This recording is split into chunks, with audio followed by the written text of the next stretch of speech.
and Grandma Aurelia. So I thought it would be nice to have a little story, kind of going back to some of our roots and our history. And this particular story is entitled "The Rescue." It's from the book that was written, My Father's Quest, about our family history, and this is a little part of that story. And I think the story really fits well with Independence Day because it talks about Grandpa Rosendo's story of how he got independence. So with that, I'll go ahead and begin. Our story begins in a small town in Mexico called Cosala, in the state of Sinaloa. On this hot summer day, August 30th, 1913, Grandpa Rosendo Otero Corrales was born, who I will refer to as Rosendo Jr. to avoid any confusion with his father, Rosendo Corrales Sr. His parents, Rosendo and Teresa Otero, eloped at the age of 15 and 16 years old.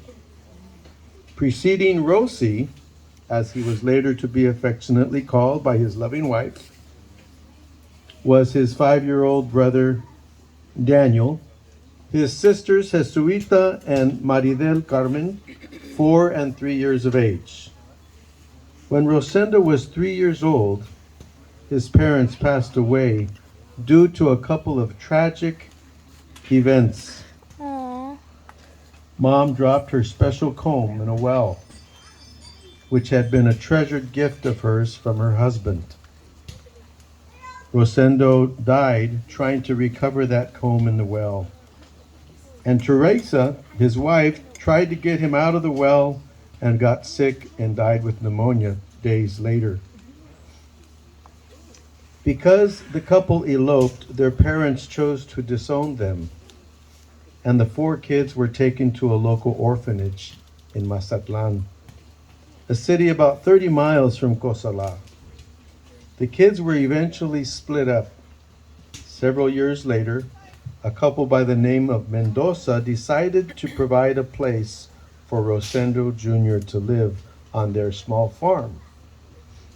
Mr. Mendoza was known to be a heavy drinker and verbally and physically abusive. He worked Rosendo Jr. very hard on their little farm. He would not allow Rosendo to go to school or even talk to other people. And whenever Junior got out of line or broke a rule, he paid the price with physical beatings and verbal abuse. He did not get any money for his labor. Basically, his room and board were considered pay enough. Grandpa didn't even have shoes to wear. As Daniel got older, he began to search for his siblings with the burning desire to unite his family again. He finally caught up with his sister, Jesucita, who married a man much older than her named Charlie White.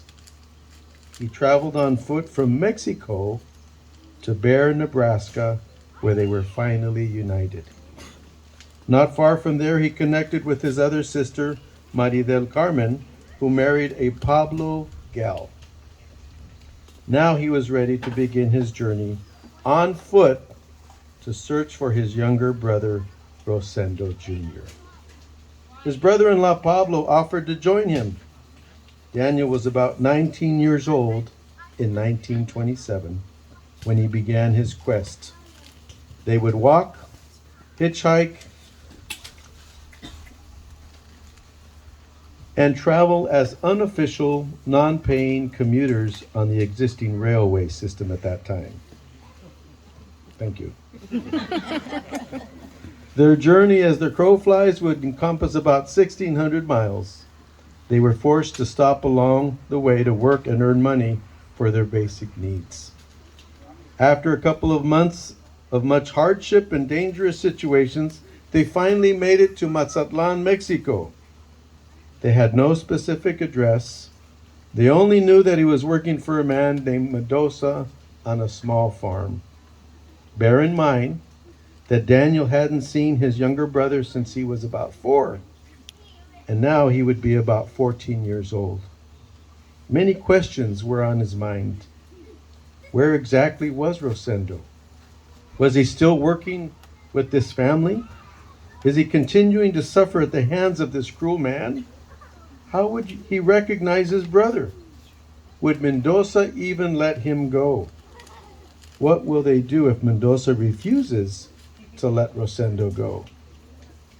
Daniel and Pablo split up, going from house to house, farm to farm, trying to discreetly find out information and to look to see if they could recognize a boy that might fit that description. They made a plan to act as if they were looking for work to see if they could recognize anyone that might look like Rosendo Jr. or if they could find out the name of the owners of the ranch. It was an almost impossible task. One day, as they continued their search, they came upon a small farm and saw a young teenager working in the field by himself. Could this be him? Carmen Corrales Conacher writes in her book the following narrative of this scene. Daniel and Pablo walk through the cornfields and see one worker in the field. Only one person is doing the hard work, and they see him stop from time to time and wipe his forehead with a rag. They notice the person has no shoes and looks tired and sad.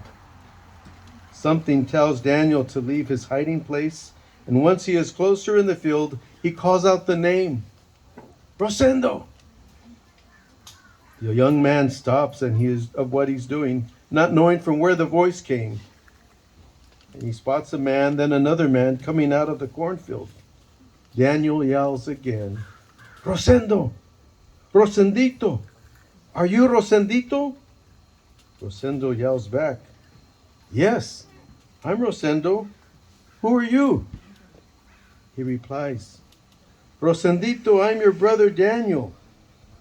Rosendo drops the sickle in his hand, and the two brothers embrace. There is such excitement and jubilation, it's hard to put into words. After Daniel introduces Pablo, the look of fear returns to Rosendo's face. And he tells them they have to leave right away before Mr. Mendoza sees them, or else he will get very angry. Daniel hears more about how this man has mistreated his brother, and they tell Rosendo, we have come for you to take you home with us. Daniel approaches the house in an angry tone and calls for Mendoza. Daniel peeks through the screen and sees a man standing inside the house near the back door. Mendoza had been drinking as usual that day. When Daniel enters the house, Mendoza lunges with a shovel in his hand towards him. Daniel moves out of the way and knocks the man to the ground, yelling at him with very choice, non-Christian words. He expresses a lot of pent-up anger. He cusses him out for mistreating his brother and tells him it ends today. He is going home with us. And this is the story of the rescue. Thank you.